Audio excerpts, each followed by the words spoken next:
வீக்கெண்டில் என்ன சமைக்கலாம் அப்படின்னு யோசிச்சுட்டு இருந்தோம். சரி, நம்ம கிட்ட தான் புதுசாக வாங்கின ஏர் ஃப்ரையர்லாம் இருக்குது, கிரில் சிக்கன் ட்ரை பண்ணலாம் அப்படின்ட்டு அதுக்கு மைனஸ் வேணுமே அப்படின்ட்டு அதையும் வீட்லேயே ட்ரை பண்ணிகிட்ருக்கோம்.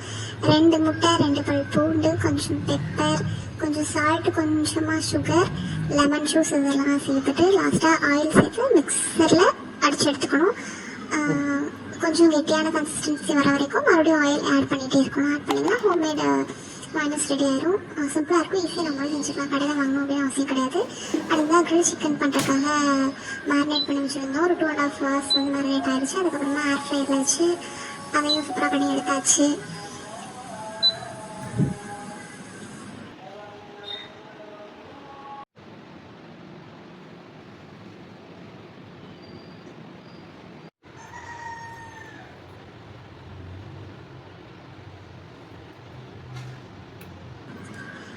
ஃபைனலி வீட்டில் செஞ்ச grill chicken and minus ready. நாங்களுமே ஏர் ஃப்ரையருக்கு தான் ஃபஸ்ட் டைம் யூஸ் பண்ணுறோம். ரொம்ப நேரமாக மேனுவல்லாம் பார்த்து வீடியோஸ்லாம் செக் பண்ணிவிட்டு அப்புறம் தான் பண்ணணும். ஓகே, நல்லாவே வந்துருந்துச்சு. பட் அவங்க சொன்ன டைமை விட நம்ம எக்ஸ்ட்ரா டைம் வச்சா தான் நல்லா குக் ஆகுது. டேஸ்ட் வைஸ் ஓகே, வீட்டில் பண்ணினதுக்கு பெட்டராகவே வந்துருந்துச்சு. எக்ஸ்பெக்ட் பண்ண மாதிரி வந்துருந்துச்சு.